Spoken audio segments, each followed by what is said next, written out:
تصور کریں، مدینہ کی گلیاں ایک زبردست شور سے گونج اٹھتی ہے۔ 700 اونٹوں کا ایک عظیم قافلہ شہر میں داخل ہو رہا ہے۔ اونٹوں پر سونا، چاندی، ریشم اور بے شمار خزانے لدے ہوئے ہیں۔ یہ سب کچھ ایک ہی شخص کا ہے، وہ شخص جس نے ہجرت کے وقت مدینہ آ کر کہا تھا، مجھے صرف بازار کا راستہ بتا دو، اور پھر اسی شخص نے ایک دن اپنا پورا قافلہ اللہ کی راہ میں دے دیا۔ یہ کہانی ہے اسلام کے عظیم صحابی عبد الرحمن بن عوف رضی اللہ عنہ کی۔ مکہ کی گرم اور مصروف گلیوں میں ایک نوجوان تاجر اپنی دیانت اور ذہانت کی وجہ سے مشہور تھا۔ اس کا نام تھا عبد الرحمن بن عوف۔ کاروبار میں مہارت تھی، دولت تھی، مگر جلد ہی اس کی زندگی ایک ایسے راستے پر موڑنے والی تھی جو تاریخ بدل دے گا۔ ایک رات خاموشی سے وہ ایک گھر میں داخل ہوئے جہاں چند لوگ جمع تھے۔ وہاں رسول خدا اسلام کا پیغام سنا رہے تھے۔ یہ پیغام صرف الفاظ نہیں تھا، بلکہ سچائی، عدل اور ہدایت کی روشنی تھا۔ عبد الرحمن بن عوف نے یہ پیغام سنا اور فوراً سچائی کو پہچان لیا۔ انہوں نے اسلام قبول کر لیا اور یوں وہ ابتدائی مسلمانوں میں شامل ہو گئے۔ اس لمحے سے ان کی زندگی ہمیشہ کے لیے بدل گئی۔ لیکن اسلام قبول کرنا آسان نہیں تھا۔ قریش کے سردار مسلمانوں پر ظلم ڈھانے لگے، دھمکیاں، اذیتیں اور بائیکاٹ، مگر عبد الرحمن بن عوف اپنے ایمان پر ثابت قدم رہے۔ جب ظلم حد سے بڑھ گیا تو مسلمانوں کو مکہ چھوڑنا پڑا۔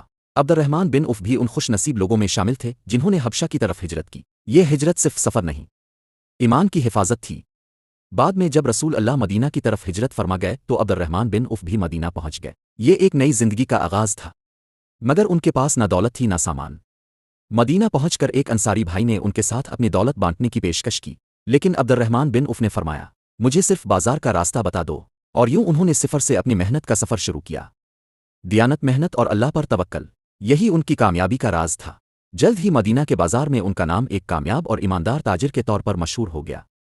وقت گزرتا گیا اور ان کا کاروبار بڑھتا گیا، قافلے آنے لگے، تجارت پھیلتی گئی، اور عبد الرحمن بن عوف اسلام کے سب سے امیر صحابہ میں شمار ہونے لگے۔ ایک دن مدینہ میں زبردست شور مچا۔ 700 اونٹوں پر مشتمل ایک عظیم قافلہ شہر میں داخل ہو رہا تھا۔ یہ سب عبد الرحمن بن عوف کی تجارت کا سامان تھا۔ حضرت عائشہ رضی اللہ عنہا نے ایک بات یاد دلائی۔ انہوں نے فرمایا کہ رسول اللہ نے فرمایا تھا کہ عبد الرحمن بن عوف جنت میں داخل ہوں گے، مگر شاید آہستہ، کیونکہ ان کے پاس بہت مال ہے۔ یہ سنتے ہی عبد الرحمن بن عوف رک گئے۔ پھر انہوں نے ایک ایسا فیصلہ کیا جس نے سب کو حیران کر دیا۔ انہوں نے پورا قافلہ اللہ کی راہ میں صدقہ کر دیا۔